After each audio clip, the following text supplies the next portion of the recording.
Amy, and I am a sport business major here at Mount Union. So a little bit of the overview of what I'm going to be talking about today in my presentation is I'll kind of introduce sport business to you guys, kind of give you an idea of what goes under that, because a lot of people always ask me, what does sport business mean? So I'll go over a few of the fields, where you can actually get some jobs, and I'm going to focus a lot on broadcasting and women in sports, because those are two problem areas that are actually improving a lot right now. So what can you do when you're a sport business major? So there's a wide range of things that people don't realize you can actually do. You can get involved in broadcasting, which I will talk more about later. There's sales, which can be corporate sponsorships or partnerships, selling season tickets or single game tickets, and any products really you have. It's just like a normal business. You can do community, fan engagement, and relations. So there's not an exact title for this position. That's why there's a lot of slashes in there. It's either community engagement, community relations, fan engagement, or fan relations, and public relations kind of goes along with that. You can do marketing and social media. Social media is actually picking up for them right now, so that's what's been changing as well, which will kind of go along with broadcasting. You can do administrative work and HR and human resources, just kind of making sure everyone knows what you're doing, like bringing in new hires. Event management and giving out tours at your stadiums or facilities.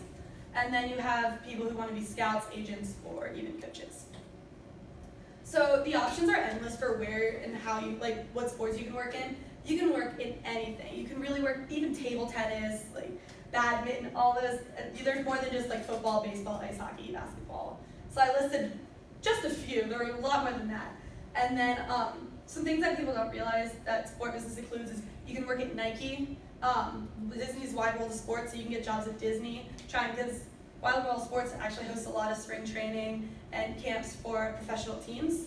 So you can work there, work with them closely. Athletic clubs such as like gyms, country clubs if you want to work for the golf course at a country club.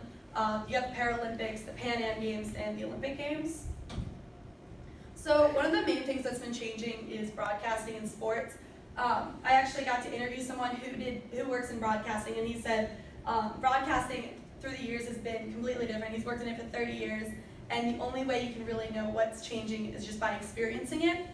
So I put a little timeline up here just to show you guys when things that we know have kind of started to be added to the broadcasting world. So in 1955, not so instant replay was added for ice hockey. So I mean, it wasn't right away, but you could, by the end of the game, you could see kind of what happened, how these goals were scored, and it kind of like slows it down for you. Kind of what we have now, just not as high quality. In 1956, slow-mo was added, so you can also get like a breakdown of the play. In 1965, graphics were introduced to kind of help grow the game and kind of give you more information of what's going on. Graphics that tell you, for instance, for baseball, how many times they've been up to bat and how many hits they've had. In 1996, the Fox box was introduced. So if you look at the top picture, and it's also in the middle picture as well, you can see how the score is up there and present. That's considered the Fox box because it started with Fox Sports. And just so it can remind you throughout the game what the score is, so you don't have to try and remember while watching it at home. It just kind of makes it easier for the viewer. It tells you for baseball how many outs, what inning, how many pitches were thrown. For football, it tells you what line they're on, how many yards left they have to go. So it just kind of gives you all the information you need to know how much time is left in the game. In 1998, the 1st and 10 lines were added for television broadcast, so you kind of know how far the team has to progress, since it's harder to remember and tell while you're not at the game. And then in 2005, sports became available on the internet. So most people think when you're watching sports, you have the television, you got cable. But now that it's available, you can get it on your smartphone, you can get it on your computer, you can have access to sports and the games anywhere you are now. Sorry. So the next aspect that's been changing quite a lot is the amount of women in sports. That's always, when you're looking at sports, it's always been the boys' club, because mainly only men have ever worked in sports, and it's been male-dominated for many years. I wanted to talk about 3 women in specific that you all have probably heard about that have made a huge impact in the past couple years for women entering the sports world. So the first person is Dr. Jen Welter. She actually was the assistant coach for the Arizona Cardinals in 2015. and she just would work with all the linesmen, trying to make sure that they knew what they were doing. And they actually, I watched one of her interviews, and she would talk about how they trusted her almost more than they trusted the male coaches, because she was just a lot easier to approach and talk to. And she was also very knowledgeable, being on a USA football team herself and having played for many years. And now she's inspiring young girls who want to play football, who never thought it was actually an opportunity for them to go out and play, and how to break down the glass ceiling and get women interested in sports and not thinking it's just like the boys' club anymore.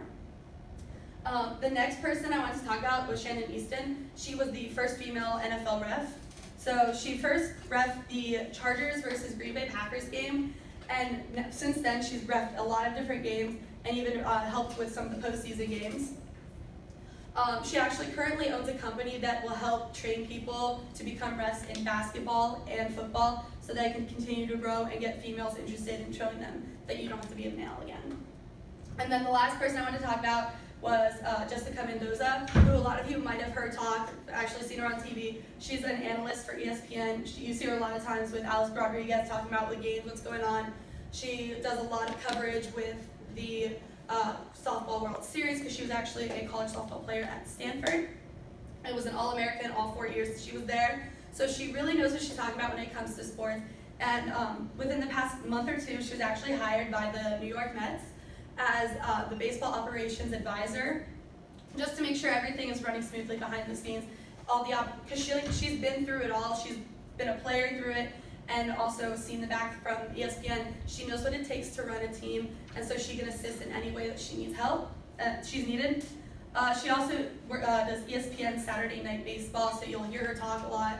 So she's taken her softball background and shown that you can take what you know and put it into what everyone else is paying attention to, such as baseball, which people are not watching as much anymore, but it happens. And then in the past couple of years, a couple of companies have started ISPO and SRI, and they are around to help increase the number of women in sports.